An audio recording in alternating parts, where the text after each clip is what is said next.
Hello and welcome to another Juddmonte Farms FanPage podcast. I'm your host, Matt T. Child. I must admit, before we start, I've got to do something about the start of this podcast. I've got to get like a little musical intro or something. My partner, Alice, she's a singer-songwriter. I'm sure she can come up with something for me, like a little melody to get us in the mood and stuff.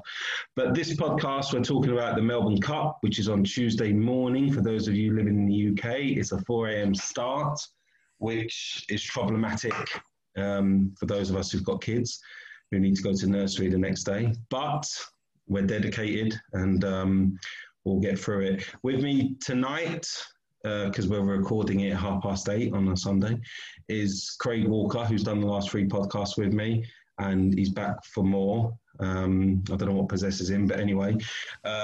Kitty was supposed to be joining us, Kitty Twice from the Racing Post Bloodstock department, but she's otherwise engaged. So it's just me and Craig, and we're going to spend the next half an hour or so talking about the race that stops the nation. Does it stop you in your tracks, Craig, or are you just not bothered? Oh, well, the 4 a.m. start is a bit of a killer. Yeah, normally I do often get up and try and catch it if I can. It's a wonderful event and a lot of top class staying horses give it all their best. So it's a really good spectacle to watch. It is, and hopefully this year's race will be no different, despite the fact they won't have a crowd in Melbourne. Yeah, definitely. It's going to make things a bit different. How are you actually finding the lack of crowds? I still find it very odd, even watching just general UK racing and stuff like that. I find it more odd when it comes to football, to be honest with you. Oh, definitely. Yeah. Not seeing thousands of Arsenal fans celebrating victory tonight. It's very odd. But no, with racing, I think there's still an atmosphere. The commentary and stuff, there's still an atmosphere, and it's still... I think I've only really missed it probably on the big ones like the Guineas and the Derby. I think it's just that buzz about the place. But still, I mean, given obviously that there's nobody present, everybody's still watching from home, there's still some great racing to watch. So, that's what I find missing out out too much.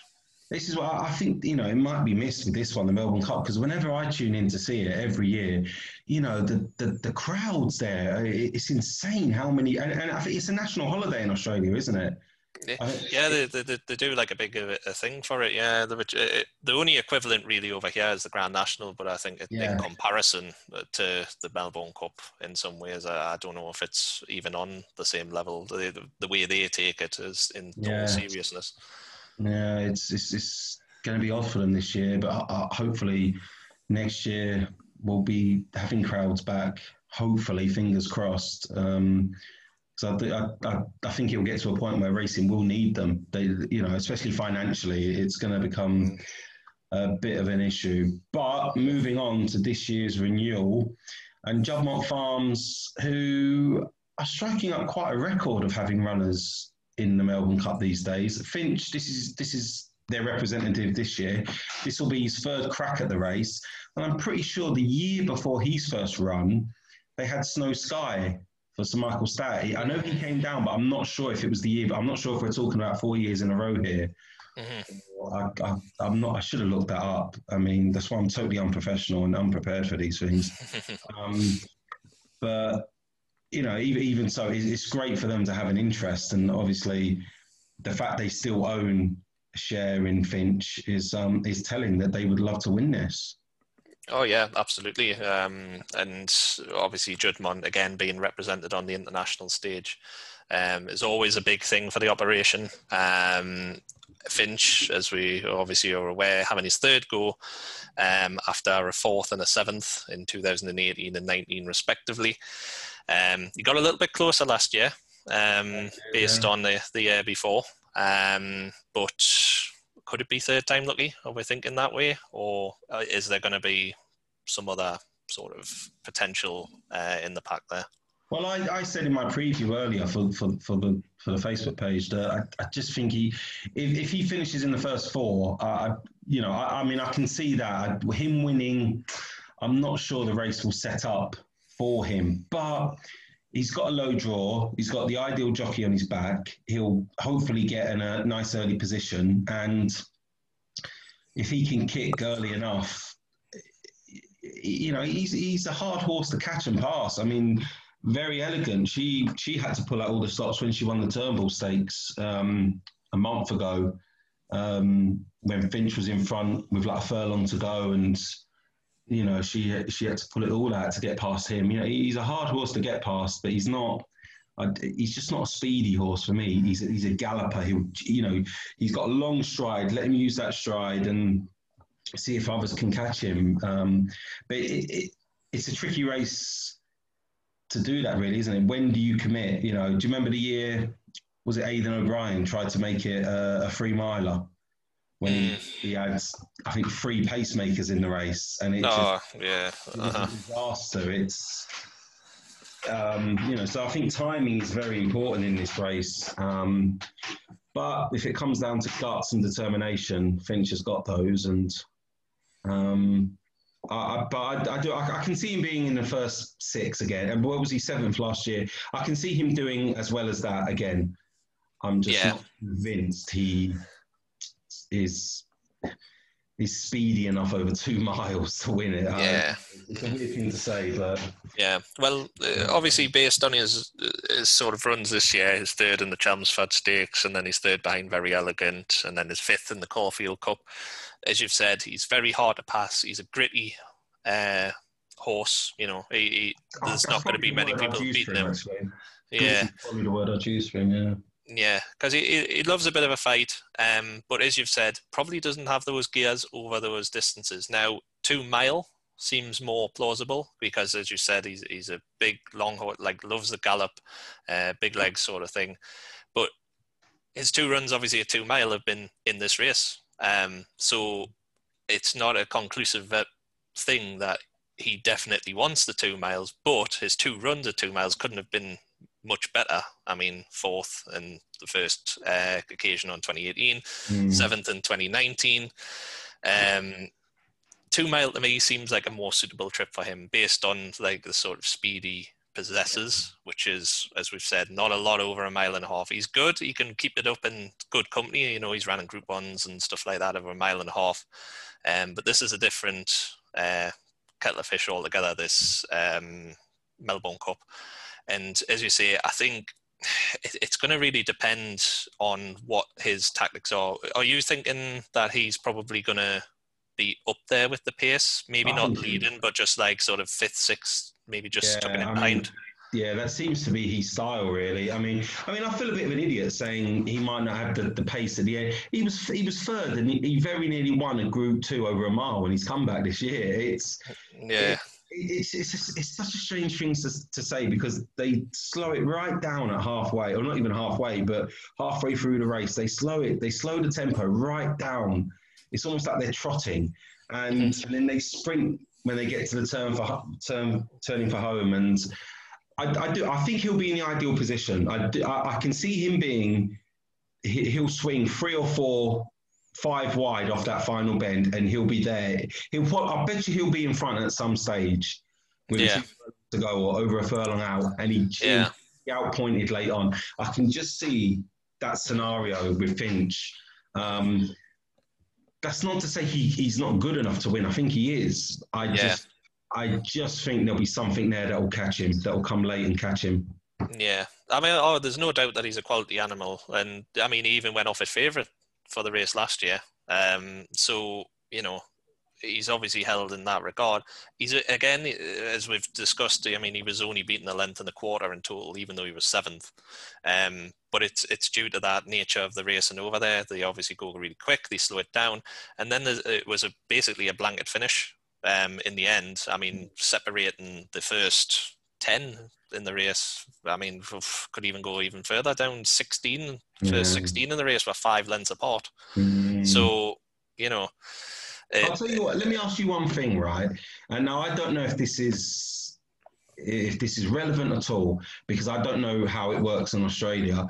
But since he's been down under, the only jockey to ride him twice is Damian Lane, who rode him in the Turnbull last year when he was second, a short head, and then he rode him in the Caulfield Cup last year. Every other time he's had a different jockey on. The first year he ran in this, I think he had Zach Purton on him. And then last year, as you say, he was favourite, Kerry McAvoy rode him. Yeah. I don't know if that's relevant or not, but he seems to have a different jockey each time. Yeah. It's a bit of a strange one, but I don't know if it's just more sort of the Australian way as such, because I know that they tend to jock each other off quite a lot in terms of like who rides what, and like sometimes I think I've seen where jockeys have won a Group 1 on a particular horse, and then the next time they're not even sighted in the same race, like the next time out on that horse. So I don't know if it's just the way that they sort of do the jockeying over there. But I mean, he's got excellent services again in James McDonald, who, you know, came over here to the UK and was brilliant. I mean, I really enjoyed watching him, and he was a great rider here. The style of racing suited him really well.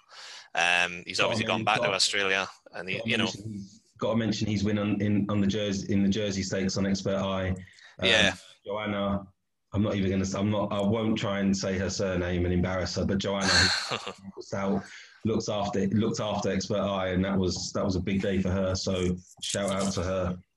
Yeah, but McDonald, he's won 2 Group 1s on Very Elegant this year, and so there you go again. The same sort of thing possibly happening here. Like in terms of like who's riding who, because Very Elegant's got Mark Zara on this time, but it seems to be a bit of a switch again. James McDonald obviously has had a few rides on that one, so there hasn't been as much switch around there. But it might just depend on who's available and things like that. But there's definitely no better replacement than James McDonald, I would say. We'll talk. You mentioned the mare, then let's get into it, because she's probably the class act of the race. She's won 4 Group 1s this year, ranging over distances from 7 furlongs to 1.5 miles. She won the Caulfield Cup last time out, beating Anthony Van Dyke. As I said, the big question with her is she going to get home? Similar sort of profile to, who was the Japanese mare who ran in this last year, and I think was 5th or something, Mare de Grace. Oh, Mare de Glace, yeah. Yeah. Similar sort of profile, and you can't say she didn't get home. She finished 5th, beaten ahead. So it's a similar position with Very Elegant, and of course she's a stablemate to Finch. So Chris Waller, I don't think he's won the Melbourne Cup yet, has he? I think he's. I don't recall. It's probably one of the few that he might not have on his record. Just have a quick check just to make sure. But I mean, the mare, she's just brilliant. He hasn't won the race. He hasn't, no. She's just been brilliant recently, and as I said, it's just a big question about whether she'll stay. I know her jockey, Mark Zara, you said he's confident she will get home. So, yeah, well, I mean, looking at the Caulfield Cup, I mean, again, another sort of interesting angle for this race, because a lot of the horses in this race, the Caulfield Cup, have obviously coming back to run in the Melbourne Cup. It seems to act as a sort of stepping stone race. But based on that, Very Elegant kept on really well, ridden along, and obviously challenged quite late on, but kept going all the way to the line, which is the key thing. I think it wasn't just like a sort of I'm in front and hanging on sort of thing. She was still finishing towards the end of the race. So there's scope that she could, but as we sort of briefly mentioned before we came on air, it's almost crazy to think that she was a 7 furlong winner back in August, and now we're going up to 2 miles. It's a bizarre scenario, really, isn't it? I think it shows the importance or how significant this race is to Australians, or to down on New Zealand, because I think Chris Waller's from New Zealand. It just goes to show the significance of it and how much people want to win it. To have she's won 4 Group 1s. She's won a Caulfield Cup, which is one of the big 3, isn't it, along with the Cops Plate. But to win a Melbourne Cup, it's It's something. Well, it's that next step up, isn't it? Prestige, isn't it? Yeah, it's the top of the pile, really, isn't it? But Finch was obviously in that race, beaten around about 2.5 lengths in the end, as we mentioned. But obviously, there's a few other ones coming back as well. Anthony Van Dyke, Chosen One, Prince of Arran. These are all obviously following on. So it'll be interesting to see how this form really works out. But very elegant, improving all the time. Big danger if she can stay. Yeah. Another one of the home team, or he is now, is Sir Dragonet, who made his Aussie debut at Moonee Valley 10 days ago, and he won the Cox Plate from former stablemate Armory. What did you make of that performance? It was quite impressive performance. Obviously, the Cox Plate, again, is one of those big races in Australia, having been won by the likes of Winks and things like that for so many years. It was probably one of Sir Dragonet's best performances. I mean, I've followed him when he was with O'Brien, and when he made a mockery of that race at Chester, and he was favourite for the Derby. He was always that talking horse, but I always felt like he just didn't quite get to the top as such. And he always ran well. There was never really, I can't really think of an occasion where he ran badly. So it's kind of a strange scenario. You always felt like he was going to sort of break that ceiling and go way above and beyond, especially when he won at Chester. I mean, to be fair, it was an absolute bog. So how much you read into the form is up to you. In saying that, it was soft ground at Moonee Valley as well when he won the Cox Plate, and he does seem to be a horse who wants to get his toe in. Yeah, he definitely does. And with the sort of going, I think the going predicted at the minute is good. That might be a little bit on the firmer side for him. So he probably wants a little bit of rain to come to be, for me, a real solid chance. It's not that he can't go on the good ground. He has run well on it before.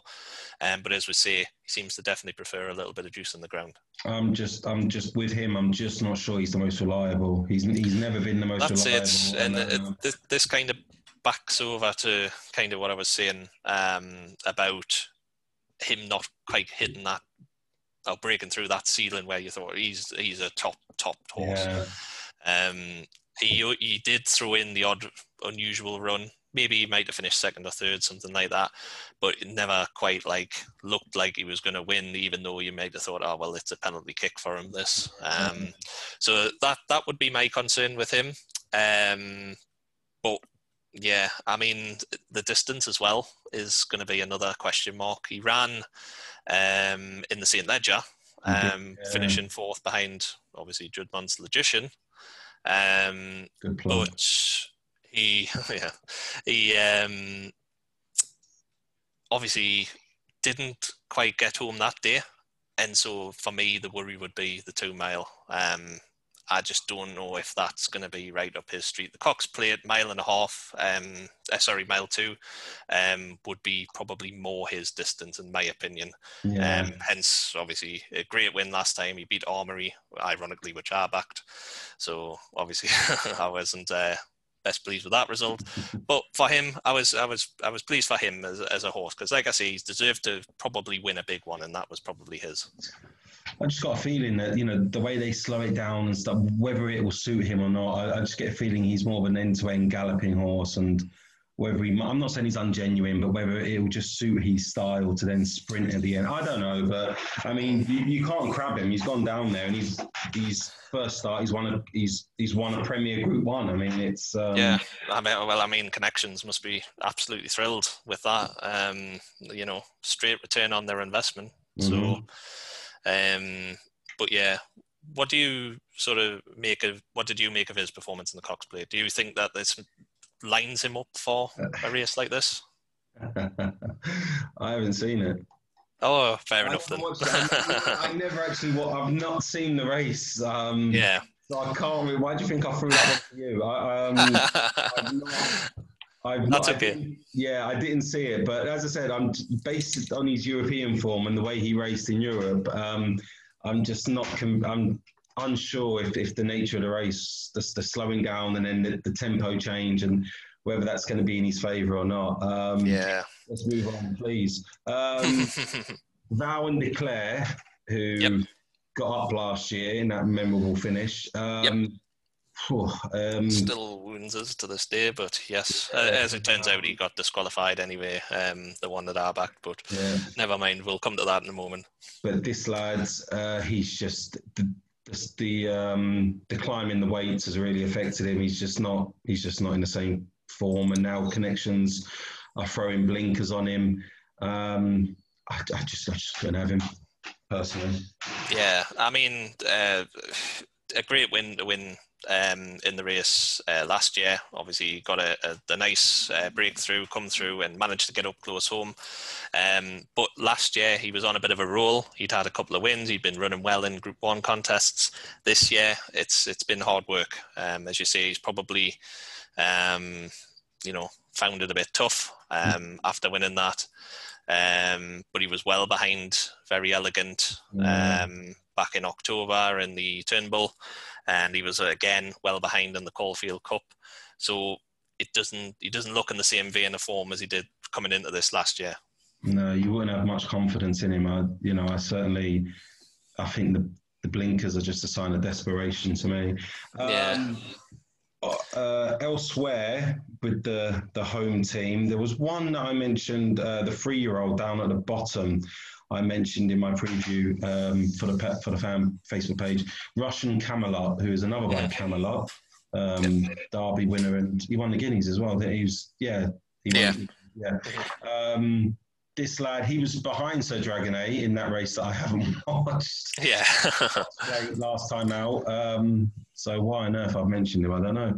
But previously to that, in May, he won over 1.5 miles the South Australian Derby.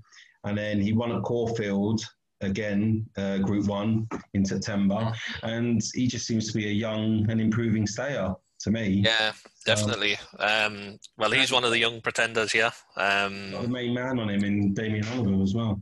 Yeah, you associate the Melbourne Cup and these big races with Damien Oliver. So he'll be probably licking his lips at this ride. This is a great chance for him. I mean, as we said, young Russian Camelot, only 3 years old, had only 6 runs, but they've been at a top level. As we've mentioned, he had that third in the Cox Plate behind Sir Dragonet, which he was favourite for as well.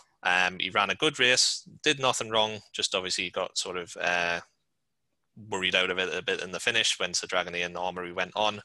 But he's definitely a classy colt. There's going to be a bit of a question mark over the trip, because obviously this is the longest trip he's raced over so far. But back in May, he did win the South Australian Derby, just over 1.5 miles. So there is scope that he could do that, because he won quite comfortably by 2 lengths there. He could really be a joker in the pack here if he actually stays the trip.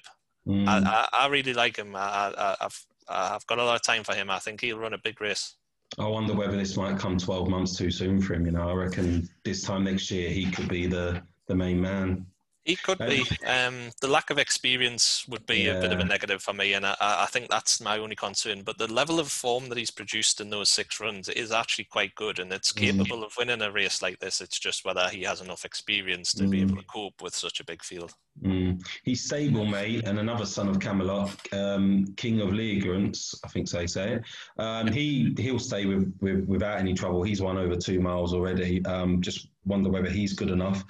The one that I really like, we'll move on to Craig's later because comes from Europe, but the one I really like is Surprise Baby, who finished 5th last year, beaten less than a length. He was drawn out wide. I think he was last turning in. He came flying down the outside, and he finished a very admirable 5th. Unlucky 5th, you could say. He's got Craig Williams on now.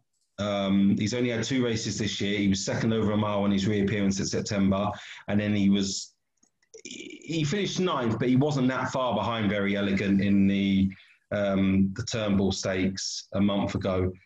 to me, he's been teed up for this. He's got the right man on board who won it last year. He's obviously got off Vow and Declare to ride him. Surprise Baby, that is. And I'm struggling to find many flaws when it comes to Surprise Baby. I think the race will pan out for him. And he's drawn lower this time. He's drawn in 7. There's just a lot going for him for me. I think he could be the one to take all the beating. Yeah, well, he's definitely got a chance in this because, like you say, the draw is a lot more favourable this year. He did finish really well, given obviously he was drawn out quite wide. The wider draws haven't done so bad. Like the last 2 or 3 years, there has been a lot of like wider drawn horses running quite well. But even still, him drawn a little bit closer to the inside this time might just suit.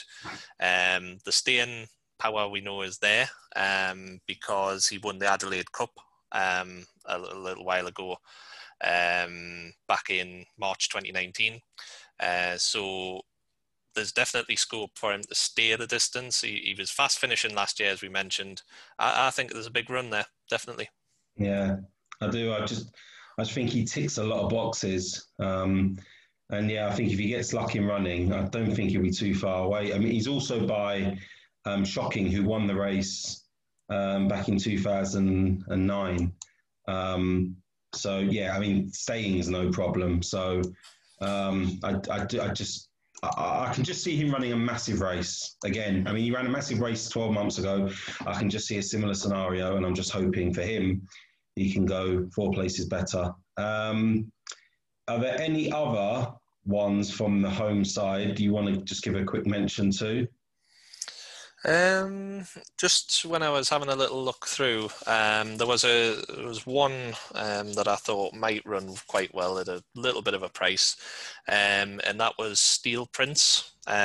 He's not the typical type of horse that would be the sort of, he's not one of the favourites or anything like that. He's about 33 to 1, but he was 9th in this last year, and he was quite keen throughout the race, so to finish as close as he did was still quite a good performance in my eyes.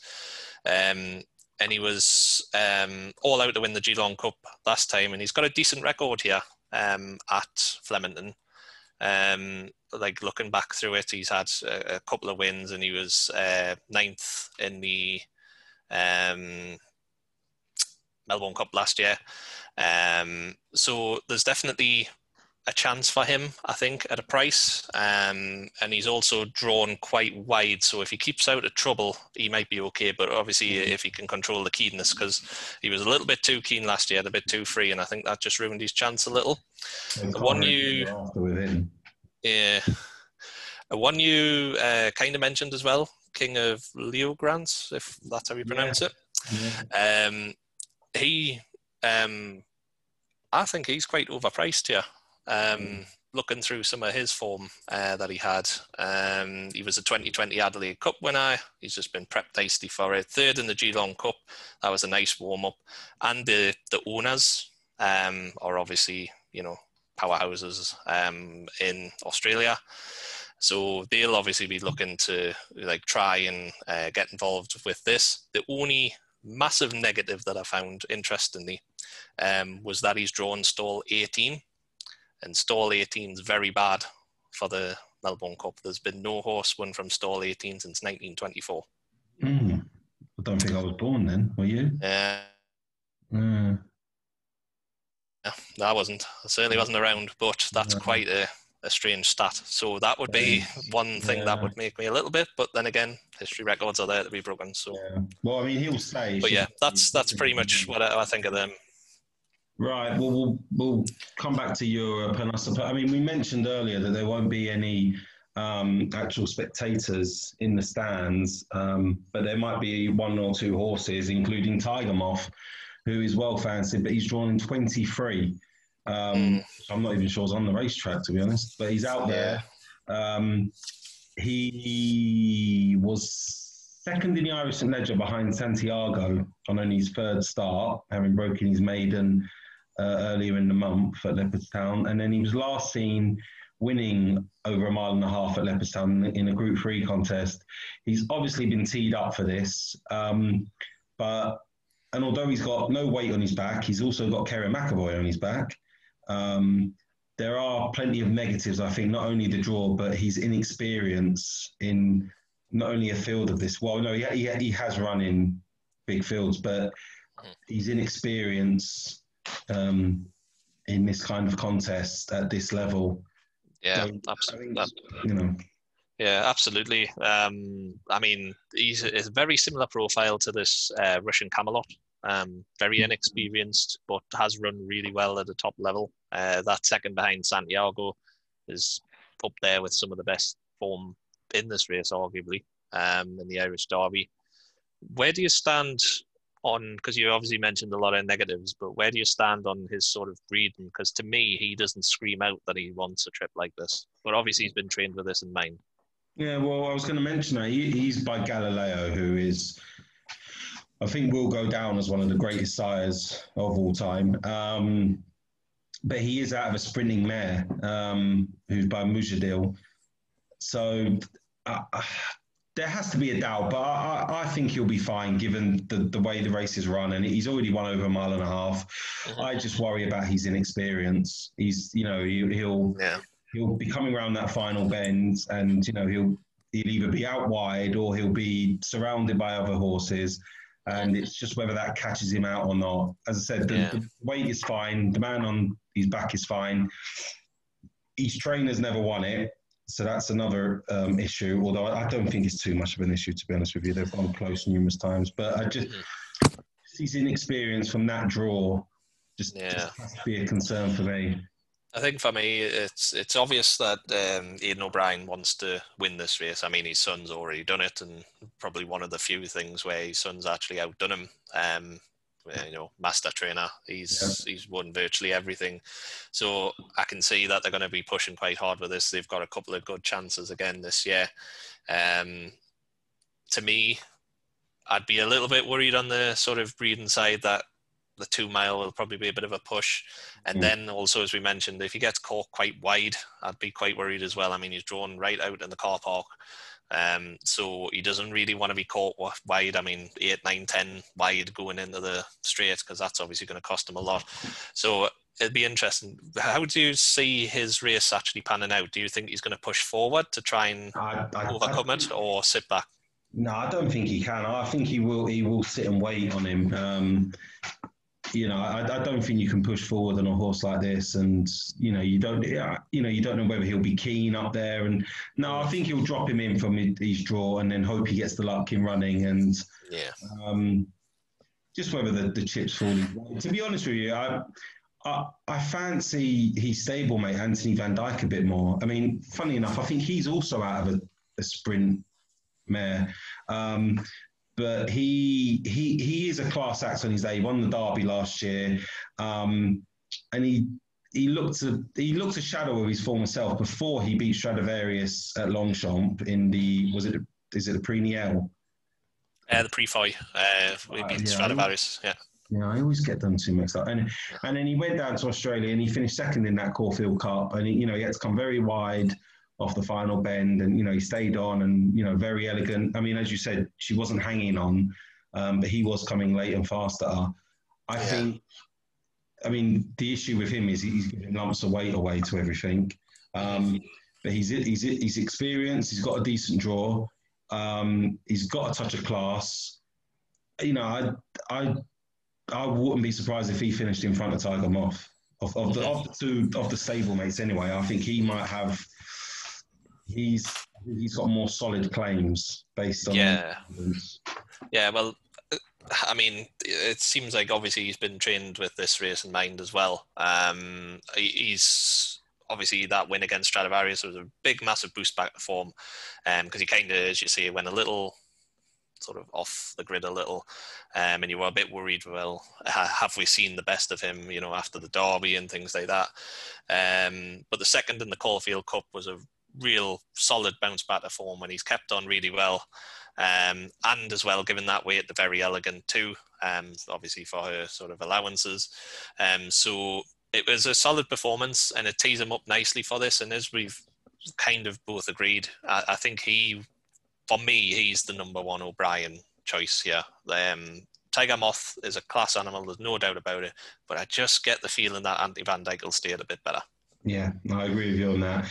If there's one horse Juddmonte wouldn't mind seeing win, if it isn't to be Finch, it'll be Master of Reality, given that he's by the great Frankel. Now, I should just leave this to you because I know he's your fancy for the race. So you go ahead and tell everyone why he's going to win the 2020 Melbourne Cup. Well, I just think that last year he was a shade unlucky because Frankie rode a brilliant race on him, perfect. My only thing was I think he just got to the front just a little too soon. And I think he just got a little bit lonely in front and he just started to paddled a little bit and he come across to the side a little, which opened up the gap for Vow and Declare to shoot up against the rail. We also had Prince of Arran and Il Paradiso, a surprise baby. They were all finishing quite fast. So I just think that if he's held on to a little bit more, I'm just thinking he's going to just sit behind the pace a little bit and makes his move maybe a little bit later, maybe about 2 furlongs out. I think he could be the one here. And Joseph O'Brien's already won the race, as we mentioned earlier. He stays all day. He won't mind whether the ground's a little bit soft or on the good side. He's versatile in terms of that. But he's improved with each run this year as well. He was a bit slow to sort of come back to the boil back in June and July when he was behind Twilight Payment on both occasions, who also reopposes today. Tuesday, I should say. But gradually the penny's been dropping with him, and a nice win last time in the Majesty's Plate listed race. It sets him up nicely for this, and I really like his chances this year. He's drawn an 11, which is the middle of the pack. He was drawn on 1 the last time, so I don't know if the middle of the pack draw might be a bit more suitable for him, because I think he's just going to drop in behind. Similar to Finch, I think he's going to have a similar sort of position. I'll tell you what, no Melbourne Cup winner has ever been teed up for it at Down Royal. I can guarantee you that. Yeah, it's probably an unusual path, I would say. But then again, it wouldn't be the most bizarre thing to happen here. But we mentioned the Caulfield Cup being a particular guide for this race. And not many winners of the Caulfield Cup have actually went on to follow up in this race. You have to go back to 2001 to actually get that. So horses that have ran in the race potentially have probably come on and win, but not many winners. So that would be possibly a little negative against Very Elegant again. Right. Well, under your new nickname, Statman Craig, let's, what about Twilight Payment, who's a stablemate of Master of Reality? Didn't do too well in this last year, but he was last seen finishing 3rd in the Irish St Ledger, which is not a bad guide. Vinnie Rowe didn't win the he didn't win the Melbourne Cup, did he? Media Puzzle. Media Puzzle, yeah. Who's the other world horse who won it? Ooh, I'll have to get that one up again. Who's the other? He's won it twice, and he Dermot World, Media Puzzle, and Vintage Crop. Vintage Crop, that's the one. Yeah. I was thinking Harvest, that's it, Vintage Crop. Yeah. But I mean, Vinnie Rowe ran well in it, and so anyway, the Irish St Ledger, whatever. So yeah, he was last seen finishing 3rd in the Irish St Ledger, and he's not had a bad season. He beat Master of Reality, didn't he, at the Curragh? Yeah. So based on that, yeah, like obviously as we've kind of touched on, that was a really good performance. He won very well that day.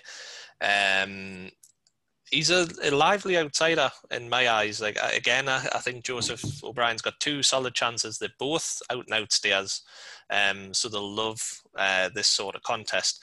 My only thing with Twilight Payment was obviously his run last year. He wasn't as close in the finish as you would have liked, and he did try to sort of lead the way a little bit. Which then set it up for Master of Reality to come through. So if he kind of sits on the pace again in a similar sort of Master of Reality Finch position, I can see him getting involved maybe at a price. but he could run well. I could see him maybe getting a place. I can't see him winning it outright, but I think he'll give it a good go. We have to mention Prince of Arran for Charlie Fellows, who's been placed in the last 2 runnings of this. He's such an admirable horse. He really is. He's fantastic. Fantastic horse for Charlie Fellows to have. You know, I mean, he's a young trainer. He's still up and coming, and you know, this is the kind of horse that you want as someone starting out. With him, I just think there'll be 1 or 2 lesser exposed types who'll just have that bit more speed and class. But you know, you can't rule him out. He'll run his usual race, won't he? Well, that's it. He's an admirable steer, and obviously a real flagship for the yard. Flagship, that's the word I was thinking of. Yeah. I mean, he's a top quality steer. He just loves having a good long run, and he will give it a good go here, because I mean, his record at Flemington alone is quite good. And you know, he's ran well in this race before. He was 3rd in 2018. He was 2nd in 2019. So you've got to feel that he's going to be involved in some way. Whether he wins it, I don't know. He might go on to do it, but I just feel like he's going to be involved in the finish. But as you say, maybe 1 or 2 might just get there before him. Yeah. 1 more to mention for me: Ash Run by Authorized. He won at Flemington just on yesterday, in fact. He won a Group 3 there. He was all out to win. To me, that probably taken too much out of him. And he's drawn in 24, so it'll have to be some animal to win from there, given the way he's been prepared for this. But look, stranger things have happened. But I just think he's worth mentioning anyway, given that he's a stayer on the up. Are there any others that we haven't mentioned that you want to just give a quick shout out to, or do you think we've mentioned the main one? I think we've pretty much covered the main ones. I think the only other one that I could maybe just give a small mention to would be Dash and Willoughby. Based on his Henry II stakes win, he would have a great chance in this. But he absolutely blotted his form book last time. Basically with a strange run. I mean, it was his first outing in Australia, so I don't know if it was just one of those like where just he needed it sort of thing. But he went out very quickly. He led and then just literally just went out like a light when push came to shove. So it was quite disappointing, and it doesn't really fill you full of confidence that he's in the right frame of mind for this. But if you know, he gets back to that sort of form line of the Henry II, where he was quite impressive, beating the Spanish Mission, he could run well at the price. But again, I think he's probably something for the places, maybe not a winning contender. To me, I think this is one of those races where you want to, you know, proven form is fine, but you want to go in with a progressive profile. You don't want to be coming into this off the back of finishing last in a Caulfield Cup. I mean, I know it's a Caulfield Cup, but you want to come into this with some sort of confidence and something to build on. And I would rather other horses, to be honest with you. Yeah, oh no, like I say, I can envision him, if he's back to that sort of level of form, he could give it a go. But I mean, last time was a very bizarre run. And like, for me, that's probably justifying his price of around about 50 to 1. But based on his Henry II form, he should be a lot closer to the head of the market in my eyes. Maybe not favourite or anything, maybe something like 16 to 1. But I think like I would have liked to have seen more last time, basically. Right then, if I give you 3 against the field, who are you going with? So Master of Reality is obviously my main pick for the race in this case. I think that King of Leogrance might run well at a price. I can see him running a big one. And I think if I had a third and final pick, I'd have to go for good old Prince of Arran, because I can see him getting involved, but maybe not for winning purposes. Right. For me, I think my number one pick would be Surprise Baby. I think he's going to run a big race. I think Russian Camelot, I'd throw him in. Young stayer on the up. I think he'll run a big race. I don't think he'll win, but I think he'll run a big race. And I think you have to go with the class act. I think Very Elegant. I can see her placing. And if I had a fourth, I'd go with Finch. Yeah. But I don't think he'll be winning. But Yeah, I'm wrong. I mean, every great day of Finch could win, but my opinion of Finch is that I can see Finch being there, but maybe just not in front. So I think, like, for each way purposes, Finch is a great player, like 20-1. I can see him getting involved in the mix. As you say, he's probably going to be near enough on the front, coming into the straight perhaps, but then maybe just get good and down late on. Yeah. I'm telling you, I've got this fit. He'll be in front at some stage. I guarantee he will have his head in front at some point during the race. I'm telling you. Yeah. Well, that's that done.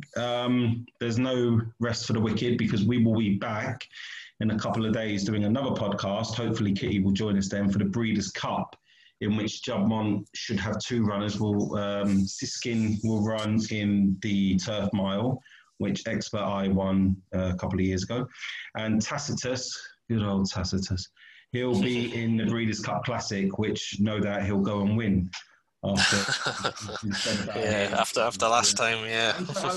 I've got this. I can see him. I can see him winning. Just he's so talented, but so frustrating as well. But yeah. So hopefully you'll tune in for that one. Cheers again, Craig, and no problem. Thank you. I'll chat to you in a couple of days. Perfect. Thank you. Thank you, everyone, for listening. I hope you enjoyed it. I hope you enjoyed the race. And we will speak to you again soon. Bye-bye.